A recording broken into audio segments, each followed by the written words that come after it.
जय महाकाल मेरे प्रिय साधकों और मित्रों।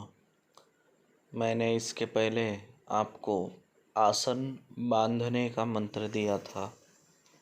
अब मैं आपको आसन खोलने का मंत्र दे रहा हूँ। जब आप कोई भी साधना या जप करने बैठते हो तब आसन को कीलन यानी बांधना जरूरी है, और साधना या जप पूरा होने के बाद साधन का कीलन खोलना या उसका बंधन खोलना बहुत ज़्यादा ज़रूरी होता है। ऐसा ना करने से आपकी साधना खंडित भी हो सकती है। इसीलिए आसन बांधना और आसन खोलना ये दोनों कर्म आपको आने चाहिए। तो आज का ये जो बंगाली मंत्र है आसन खोलने का, इसका मैं आपको क्रिया बता देता हूँ कि आप आसन कैसे खोलेंगे। सबसे पहली बात, जैसे मैंने आसन बांधने का आपको मंत्र बताया था, वो भी स्वयं सिद्ध बंगाली मंत्र था, और ये भी आसन खोलने का जो मंत्र है यह भी स्वयं सिद्ध बंगाली मंत्र है। इसे आपको जप करने की या सिद्ध करने की ज़रूरत नहीं है। इसे बस आप लोग कंठस्थ कर लो, अच्छे से याद कर लो, ये काम करेगा।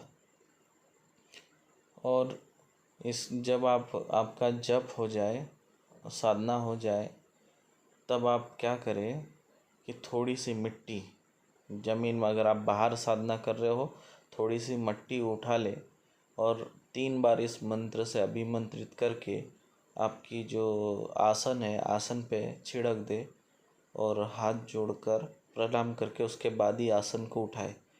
अगर आप घर में अगर पूजा पाठ कर रहे हो और मिट्टी नहीं है तो थोड़ा सा पानी लेकर भी आप आसन के ऊपर ये मंत्र 3 बार पढ़ के छिड़क दोगे तो भी आपका जो आसन है उसका बंधन खुल जाएगा। ठीक है मित्रों, इसके बाद में मैं आपको और कुछ बेहतरीन साधनाओं के बारे में बताने वाला हूँ। फ़िलहाल कैसा है, बेसिक ज्ञान होना ज़रूरी है। मैं साधनाओं को अभी इसलिए नहीं दे रहा हूँ ताकि आपको बेसिक ज्ञान हो। छोटी छोटी जो बातें हैं, ये सब बातें अगर आप नहीं समझोगे तो आप सफल तांत्रिक नहीं बन पाओगे। अगर आपको आसन बांधना ना आता हो, अगर आपको आसन खोलना ना आता हो तो आप कैसे बनेंगे साधक, बताइए। जो आप साधना करोगे अगर उसका फल ही आपको नहीं मिलेगा तो आप कैसे साधक बन पाओगे, आपको कैसे आपके साधना का फल मिलेगा, है ना। तो ये जो छोटी छोटी बातें हैं ये साधनाओं में विघ्न डालते हैं, नुकसान पहुंचाते हैं। तो इसकी जानकारी आपको होना बहुत ज़रूरी है। और याद रखें मित्रों, ये गुरु द्वारा लिया गया मंत्र है, ये आपको किसी किताब वगैरह में नहीं मिलने वाला और स्वयं सिद्ध मंत्र है। बाकी शाबर मंत्र वगैरह आप लोगे, किसी को 1008 जप है, किसी को 108 बार जप है, इसमें आपको जप नहीं करना है।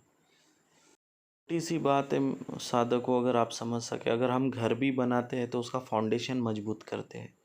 तो आप साधना करने से पहले एक साधक बनना चाहते हैं तो अपनी सुरक्षा, जो बेसिक मंत्र है, बेसिक ज्ञान है, उसको मजबूत करो, तभी आप साधक बन पाएंगे। नहीं तो कहीं भी पछाड़ खा के गिर जाएंगे। याद रखें मेरी बात।